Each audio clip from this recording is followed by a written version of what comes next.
Hello everybody. Today I will talk about Huawei. Huawei is a Chinese multinational tech company founded in 1987, operating in 170 countries worldwide. They aim to bring digital to every person, organization so that they can stay connected. Next, I will talk about the strategic positioning and challenges Huawei faces. They are the second largest smartphone brand, overtaking Apple. In 2019, they want to expand to emerging markets such as Brazil, South America, and Europe. Their global market share is 16%, overtaking Apple into becoming the second largest brand all over the world.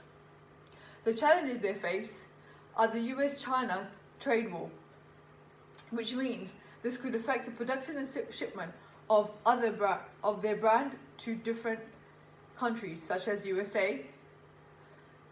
Now, my colleague will talk about the internal and external environment for Huawei. I'm going to talk about external environment analysis for Huawei. First one is pastel. So the political factors have some implications on external environment of Huawei. Like Huawei has been over the years been accused of being in close affiliation with Chinese government, and then financial support from state-owned banks. Like in economical factors, volatility of local currency RMB, like it has been observed in the last week that Chinese currency dropped by 7%, and Chinese economy is an essential contributor to the increase in smartphone sales, like the leverage they provide to the tech manufacturers, and largest telecom equipment manufacturer in China. And when it comes to social factors, issue of data security of its customers in overseas market like in Australia, Canada, and the barriers that they have been implemented on Huawei just because of security issues of its users. And it is quite prevalent in the world on large scale that the perception they adopt among its consumers is very bad, and growing concern about security. And furthermore, when it comes to technological factors, Huawei has over the years been in joint ventures with Nokia and Ericsson and Siemens and Japan's NFC and Matsushita. And Huawei has also invested more than 370 million of US dollars in wideband CDMA technologies. And when it comes to legal factors, like when Trump administration came into power, they prevailed anti-NAFTA rhetoric in the global community.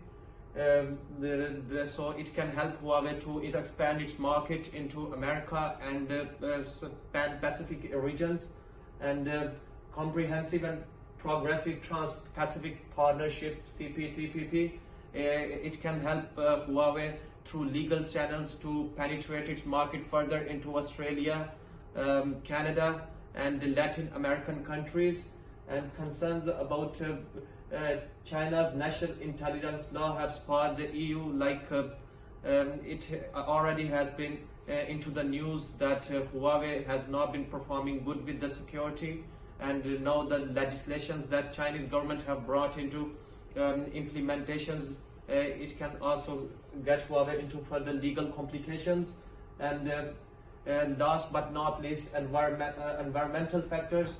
Huawei has been so much concerned about protocols of UN Sustainable Development Goals and strengthen cooperation between China, United Nations Environmental Program, has some implications on Huawei's manufacturing process, so that they will have to abide by more further stricter laws that in their production channel.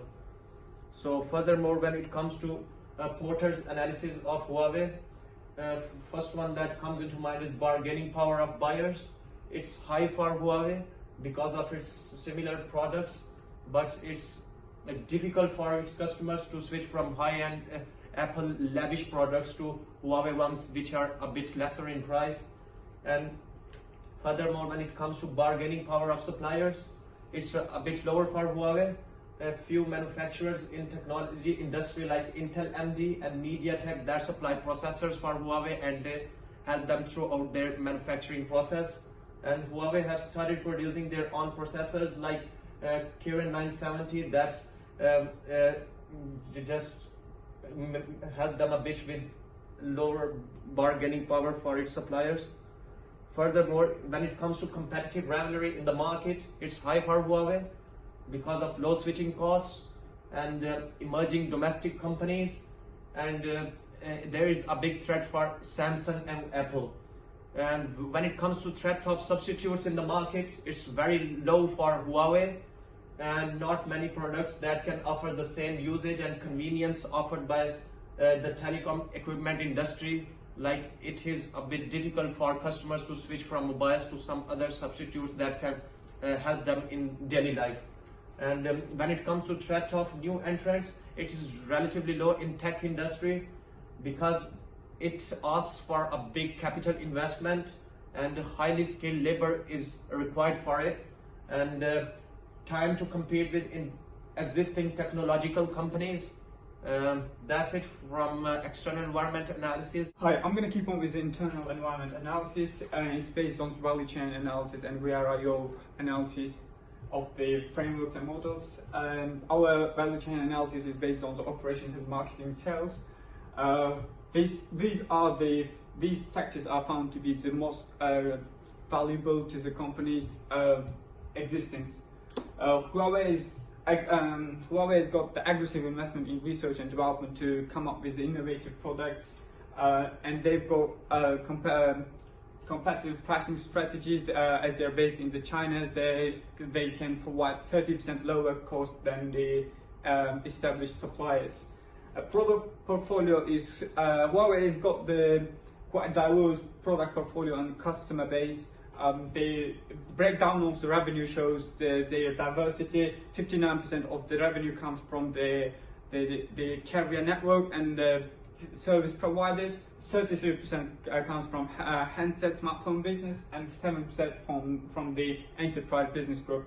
Marketing, Huawei adopted a new dual brand and dual channel strategy to embrace the online sales, and they were able to drive down the cost, drive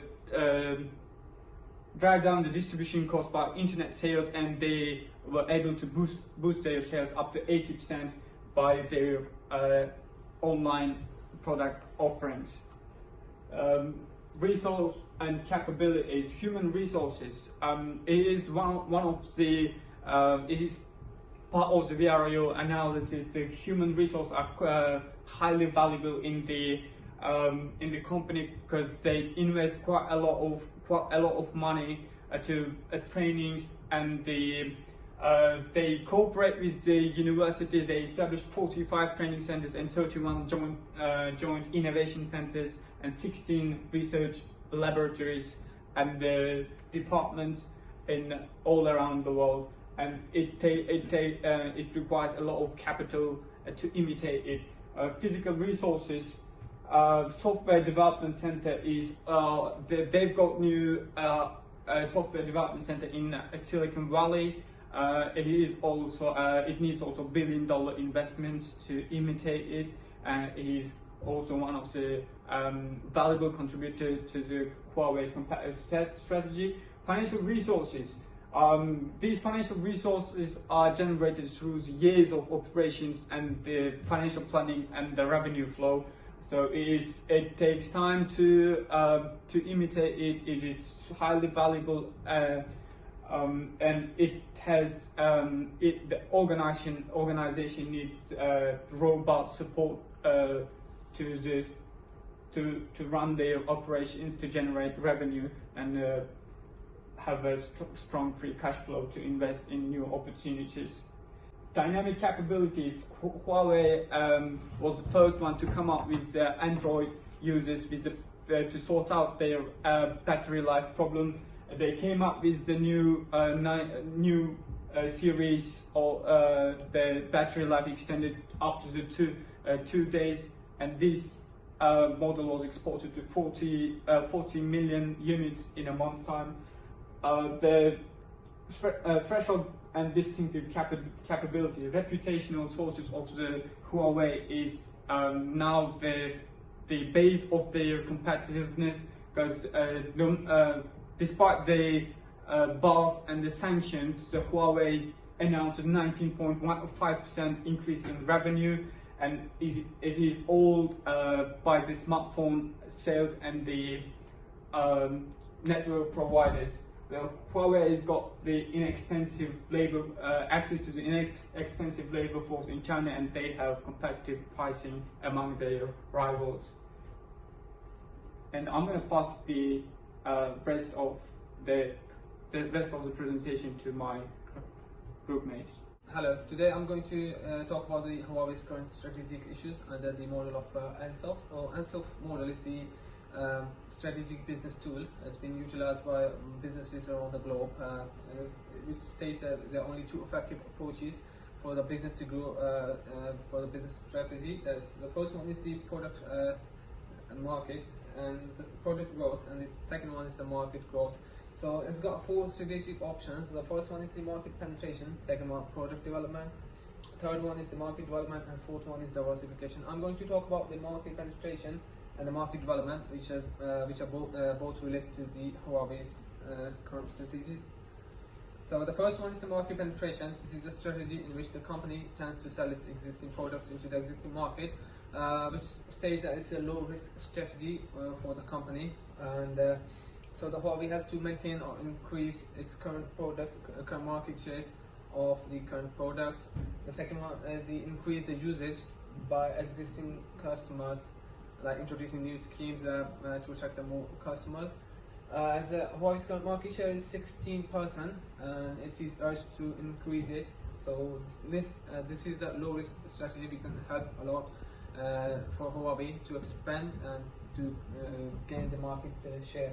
So there are many issues involved. The first one, the issue is the competitive rivalry. Like, it's difficult to beat the market share kings. Like, the first is Apple and second is Samsung. They're holding the most part of the market share, so it's quite difficult. Huawei has to come with a totally different strategy. And effective pressure of different economies around the globe is also an issue that could be faced by the Huawei. Political backlash, like recently we've seen the US government that's raised an issue about the Huawei's security purpose. Like, it's got some connections, links with the Chinese government, so it's threat to the economy. That's two main issues in the market penetration. The second one is the market development. That is the selling the existing products to the new markets. This is the strategy which is most effective, but it's got a lot of risk as well.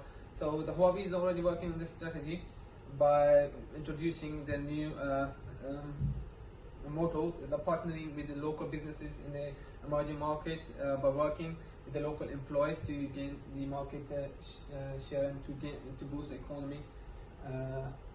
So the issues I'm going to talk about the market development are resistance caused due to the economical barriers, and which could be most effective as the Huawei is working in the emerging markets, so the many economical barriers. The second one is the effect of cultural complexities that can affect for Huawei to enter into the emerging market. The political effect, like US relationships with the other countries in the emerging markets, like Europe, South America, and different parts in Europe, which can also affect Huawei to gain its access to the emerging markets. Continuing the current strategic issues, we will talk about the SWOT analysis, and it is a strategic tool which is used to analyze the four major factors of the business, which is strengths, weaknesses, opportunities, and threats.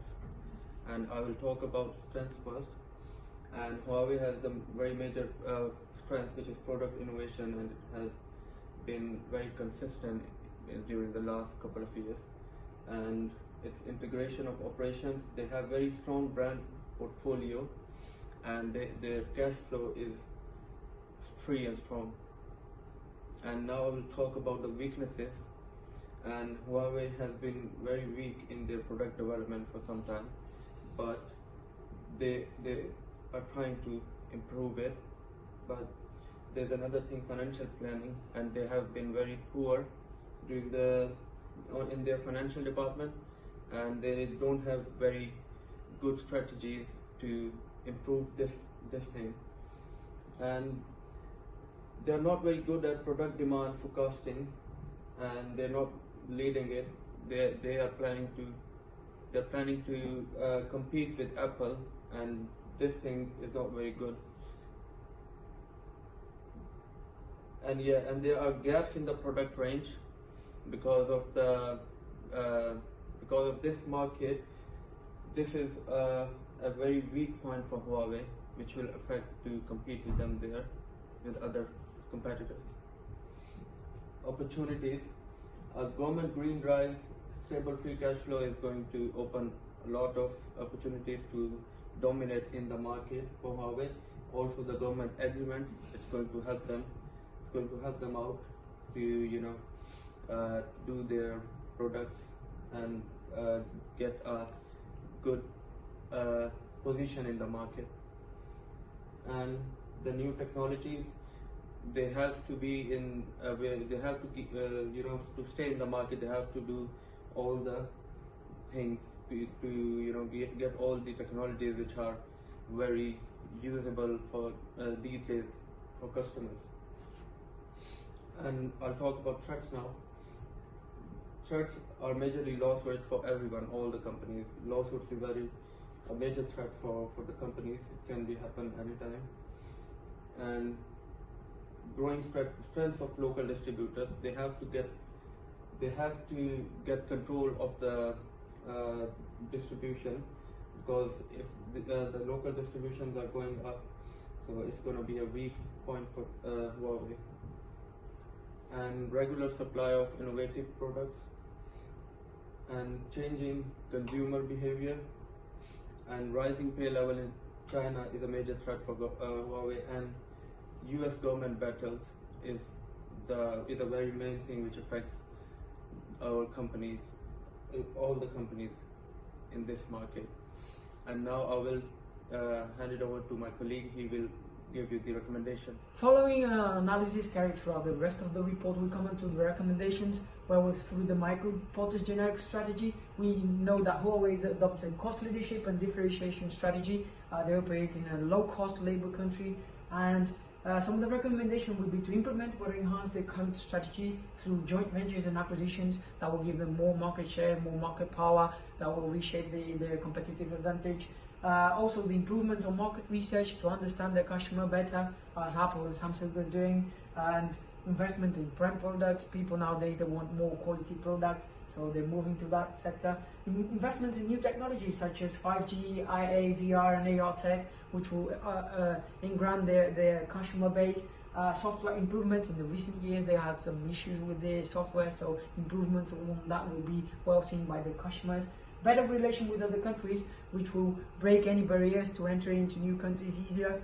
So, and moving on to the ASOF matrix, one of the strategies that they could use will be to focus on market development and the expansion to new geographical markets, which is a lower risk thing, and the company's international profile will help them, and the complement of its domestic cost advantages, which give them some success over its competitors. They have the experience and the proven capabilities to succeed in new markets.